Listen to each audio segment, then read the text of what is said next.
সরকারিভাবে ধান চাল সংগ্রহের জন্য চলতি বছর বাড়তি দর ধরে জেলা খাদ্য বিভাগ। তবে অভিযান শুরু হলেও মিলছে না কাঙ্ক্ষিত ফল। অভিযান শুরুর ৩ মাসেও লক্ষ্যমাত্রার অর্ধেকও অর্জন করতে পারেনি সরকার। জেলার ৯টি উপজেলা থেকে ১৪,৭৬০ টন ধান সংগ্রহের কথা থাকলেও ৩ মাসে সংগ্রহ হয় মাত্র ৪,৭৭৬ টন ধান। কৃষকের দাবি, সরকার নির্ধারিত মূল্যের চেয়ে ধানের দাম বেশি, তাই বাজারে ধান বিক্রির দিকে ঝুঁকছেন চাষিরা।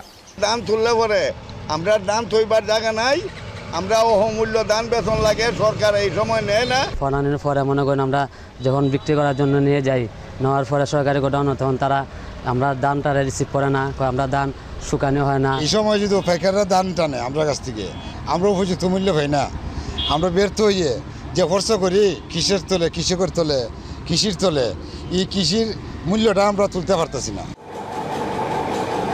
এদিকে আতপ চাল সংগ্রহ আশানুরূপ হলেও সেদ্ধ চাল সংগ্রহ লক্ষ্যমাত্রার ধারে কাছেও নেই।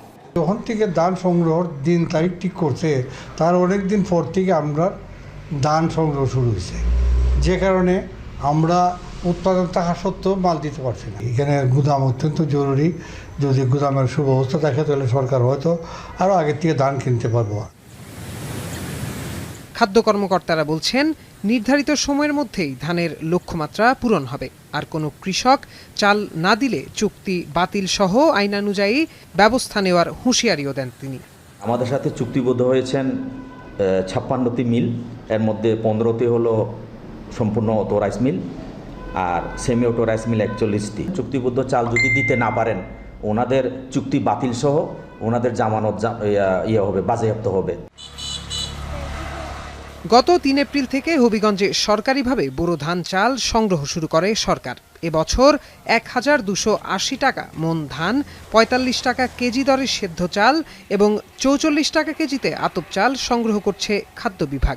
আগামী ৩১ আগস্ট এই কার্যক্রম শেষের কথা রয়েছে। এখন হবিগঞ্জ। শিয়া বাটার ও ভিটামিন ই সমৃদ্ধ lily glam beauty soap. Lily, always beautiful.